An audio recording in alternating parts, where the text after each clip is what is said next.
Yung shit, file ka po. Ang siya yung engineer. Hindi ko ba pinahiram lang yung kwalya? Engineer, magsabi ka na nga, kasi ang balita namin dito, hiniram ka ng lisensya mo. Dapat magsabi ka na, magagaman din namin yan. So, matotrouble ka niyan, hindi ako nagbibiro. Pagka hindi ka magsabi sa amin ng maayos, sabihan mo na kami. Kasi, problema to. Problema ini, boss. Engineer, problema ini.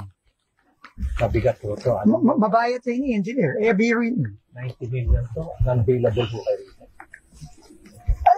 Ano naman po yun nga, dahil warranty siya.